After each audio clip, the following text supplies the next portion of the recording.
اس پارے میں دو حصے ہیں، سورہ بنی اسرائیل مکمل اور سورہ کہف کا زیادہ تر حصہ۔ سورہ بنی اسرائیل میں چار اہم باتیں بیان ہوئی ہیں۔ پہلی بات، واقعہ معراج۔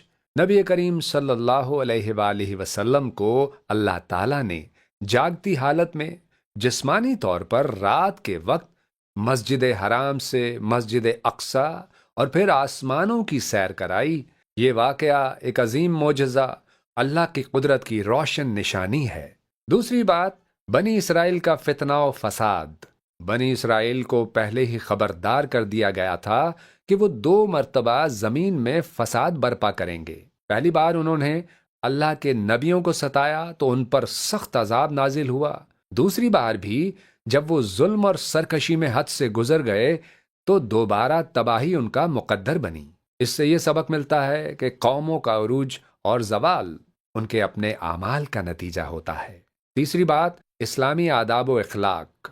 اللہ تعالیٰ نے سورہ بنی اسرائیل میں بہت سی اہم اخلاقی تعلیمات دی ہیں، جن میں یہ احکامات شامل ہیں: صرف اللہ کی عبادت کرو، والدین کے ساتھ حسن سلوک کرو، رشتہ داروں، مسکینوں اور مسافروں کا حق ادا کرو، فضول خرچی اور بخل سے بچو، غربت کے خوف سے اولاد کو قتل نہ کرو، کسی بے گناہ کو ناحق قتل نہ کرو، یتیم کے مال میں خیانت نہ کرو، وعدہ پورا کرو، ناپ تول میں کمی نہ کرو، بغیر تحقیق کسی بات کے پیچھے نہ پڑو، غرور اور تکبر سے نہ چلو، اللہ کے ساتھ کسی کو شریک نہ ٹھہراؤ۔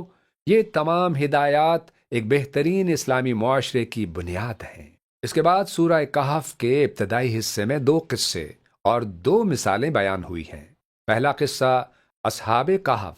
یہ چند ایمان والے نوجوان تھے جنہیں ایک ظالم بادشاہ شرک پر مجبور کرتا تھا۔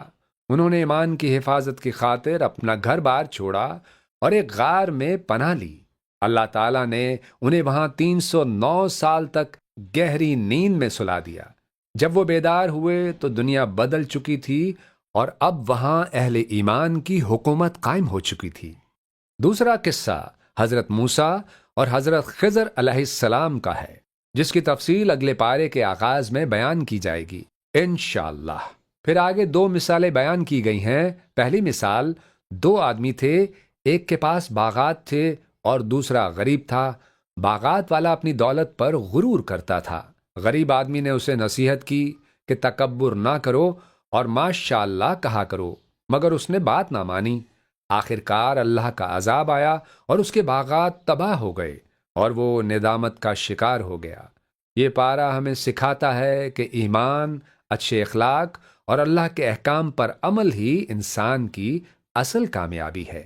اے اللہ، ہمیں صحیح ایمان، اچھے اخلاق اور اپنے احکام پر عمل کرنے کی توفیق عطا فرما اور دنیا و آخرت میں کامیابی نصیب فرما۔ آمین ثم آمین۔ نہ صرف کرنا تلاوت روز و شب، ترجمہ تفسیر بھی پڑھنا ہے اب۔